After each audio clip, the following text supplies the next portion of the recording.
ছেলের বিয়ে হয়ে গেলে ছেলে আর নিজের থাকে না, বউয়ের হয়ে যায়। কিন্তু মেয়ের বিয়ে হলেও মেয়ে কখনো পর হয় না। এই কথাটা অনেকেই বলেন। আচ্ছা, একটু ভেবে বলুন তো, কথাটা কি ঠিক? আসলে আপনি যখন আপনার মেয়েকে কোনো কিছু দেন, তখন তার বিনিময়ে তার কাছ থেকে কোনো রিটার্ন আশা করেন না। মেয়ে সুখী হলে আপনিও সুখী হন। মেয়ে কতটা সুখে আছে তার সঙ্গে নিজের কখনো তুলনা করেন না। আপনার মেয়ে যদি আপনার চেয়ে 10 গুণ বেশি সুখে থাকে, তাহলে আপনিও 10 গুণ বেশি সুখী হন। আপনার মেয়ে সুখী না হলে আপনি অসুখী হন। মেয়ে মেয়ের জামাইয়ের সমস্যাকে নিজের সমস্যা মনে করেন। তাদের যে কোনো বিপদে পাশে দাঁড়ান। সামর্থ্যের বাইরে গিয়েও সাহায্যের চেষ্টা করেন। খুবই ভালো কথা। অন্যদিকে ছোটবেলা থেকে ছেলের পেছনে যত খরচা করেন, আর মনে মনে ভাবতে থাকেন ছেলে একদিন বড় হয়ে এগুলো রিটার্ন দেবে, দাবিও করেন।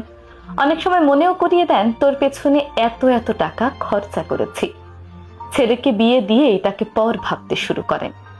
অনেক বাবা মাই ছেলেকে বিয়ে দিয়ে এমন মানসিকতা পোষণ করেন, তোকে বিয়ে দিয়েছি, এখন এগুলো তোর সমস্যা, তোর সমস্যা তোকেই সমাধান করতে হবে, আমরা কোনো সাহায্য করতে পারবো না। সামর্থ্য থাকলেও সাহায্য করে না। অন্যদিকে মেয়ে কিংবা মেয়ের জামাইকে সামর্থ্যের বাইরে গিয়েও সাহায্য করে। ছেলে ছেলের বউ কতটা সুখে আছে তা নিজেদের সঙ্গে তুলনা করেন। ছেলেকে বিয়ে দেওয়ার পর ছেলের বিবাহিত জীবনের সুখ কতজন সহ্য করতে পারে? ছেলের বিপদে তো ছেলেকে একা করে দেন, কিন্তু ছেলে বেশি সুখে থাকলে তখন আবার তার ভাগ চান।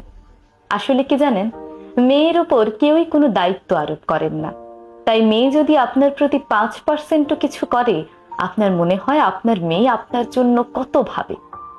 অপরদিকে প্রতিটি ছেলের ওপর 100 ভাগ দায়িত্ব আরোপ করা থাকে। ছেলেরা যদি তার 70 থেকে 80 ভাগও করে, বাকিটা যদি করতে না পারে, তখন আপনার মনে হয় আপনার ছেলে কত খারাপ। দেখুন, মেয়ের পেছনে আপনি যতই খরচা করেন না কেন, লেখাপড়া শেষ করে তার বিয়েতে 10 লক্ষ টাকা খরচ করলেও আপনি তাকে কখনো বলেন না তোর বিয়েতে এত টাকা খরচ করেছি, বরং খুব শখ আহ্লাদের সঙ্গে তাকে বিয়ে দেন। অপরদিকে ছেলেকে লেখাপড়া শিখিয়ে তাকে ব্যবসা করার জন্য 2 লক্ষ টাকা দিলেও বারবার সেটা মনে করিয়ে দেন যে তোকে 2 লক্ষ টাকা দিয়েছি, তোকে সেটা ফেরত দিতে হবে। এমনকি চাকরি করলেও বারবার মনে করিয়ে দেন তোর লেখাপড়ার পেছনে এত এত টাকা খরচ করেছি এবং সেগুলো রিটার্ন তোকে দিতে হবে। কিন্তু একটা মেয়ের উপর এই প্রেশার কখনোই থাকে না। মেয়ের বাবা মা মেয়ের জামাইকে যে পরিমাণ সম্মান, ভালোবাসা, শ্রদ্ধা করে, ছেলের বউকে কি ঠিক ততটাই সম্মান, ভালোবাসা আর শ্রদ্ধা করে? না, করে না। আসলে বাংলাদেশে অনেক বাবা মায়ের সাথে ছেলের সম্পর্কই স্বার্থের সূক্ষ্ম বেড়াজালে গঠিত।